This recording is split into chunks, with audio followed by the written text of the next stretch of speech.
শেখ হাসিনা ঢাকার বড় কসাই, ওনার চেয়ে বাংলাদেশে বুচার অফ বেঙ্গল। তো উনি ওইখানে বসে কি করছেন বা কি নির্দেশ দিচ্ছেন সে অবশ্যই আমাদের মনিটরিংয়ে আছে। কেউ যদি আওয়ামী লীগের অ্যাক্টিভিটিস ব্যান বাংলাদেশে, যারা কেউ এই ব্যানকে ডিফাই করে সভা সমিতি করতে চাবেন, ঝটিকা মিছিল করতে চাবেন, যাই করতে চাবেন, সেই ক্ষেত্রে আমাদের আইনের full force of the law apply হবে, কঠিনভাবে অ্যাপ্লাই হবে আইনের। এখানে কোনো ব্যত্যয় হবে না। এই জায়গায় এই গভর্নমেন্ট 1 ইঞ্চি কাউকে ছাড় দেওয়া হবে না। কেউ যদি এটাকে উদ্বুদ্ধ হয়ে একজন খুনি ফ্যাসিস্ট লিডারের দ্বারা উদ্বুদ্ধ হয়ে কেউ যদি ঝটিকা মিছিল করেন, তাকে আইনের আওতায় আনা হবে। আর উনি সোশ্যাল মিডিয়াতে অনেক প্রথম থেকেই তো আমরা দেখছি যে অনেক কথা বলছেন। বান্ডেল থাকলে প্রতি সেনমানিতে টাকা বাঁচবে। বিকাশ সেনমানি বান্ডেল কিনে জিতুন প্রতি লেনদেনে। এইখানে আমাদের যারা আন্দোলনে ছিল, আপরাইজিংয়ে, আপনি জানেন লাখ লাখ ছেলে মেয়ে ছিল, তাদেরকে উনি টেরোরিস্ট বলছেন না। আগে আমরা চিঠি দিয়েছি না, তার এক্সট্রাডিশনের জন্য তো আমরা চিঠি দিয়ে রেখেছি।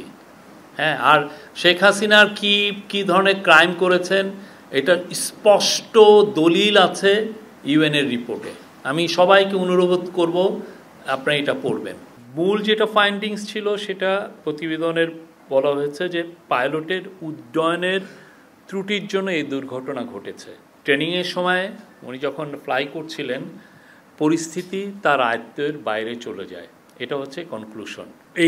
এই পুরো তদন্ত কমিটি 150 জনের সাথে কথা বলেছেন, তার মধ্যে এক্সপার্ট আছেন, তার মধ্যে আই উইটনেস আছেন, তার মধ্যে ভিকটিমস আছেন, সবার সাথে তারা কথা বলেছেন। বলে ওনারা 168টা তথ্য উদ্ঘাটন করেছেন এবং তার মধ্যে তারা 33টা রিকমেন্ডেশন করেছেন। প্রতিবেদনে অনেকগুলো ফাইন্ডিংস, অনেকগুলো রিকমেন্ডেশন এসছে। প্রধান যে রিকমেন্ডেশন সেটা হচ্ছে জননিরাপত্তার স্বার্থে এখন থেকে এয়ারফোর্সের সকল ইনিশিয়াল ট্রেনিং ঢাকার বাইরে পরিচালিত হবে। এটা এখন থেকে এটা আর মানে ট্রেনিং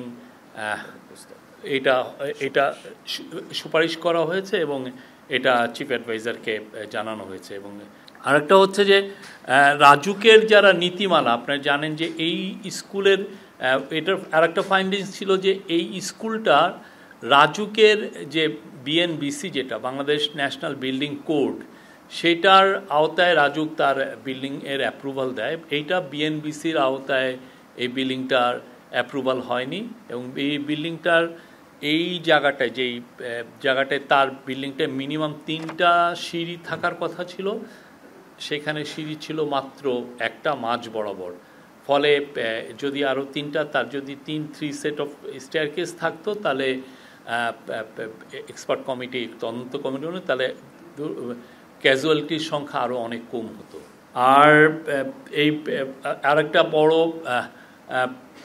রিকমেন্ডেশন হচ্ছে যে আমাদের যে এয়ার স্ট্রিপগুলো, বিশেষ করে বরিশাল এবং বগুড়ার যেটা রানওয়ে আছে, সেটাকে যাতে আরও সম্প্রসারিত করা হয়, এই মিটিংয়ে সেটা নির্দেশ দেওয়া হয়। এবং এটাকে জরুরি ভিত্তিতে করার জন্য বলা হয়েছে। রাজুকের যেটা বিল্ডিং কোড যেটা ওরা মেনে চলে, সেইটার জন্য ওইখানেও ইমপ্লিমেন্টেড হয়, সে বিষয়ে নির্দেশনা দেওয়া হয়েছে।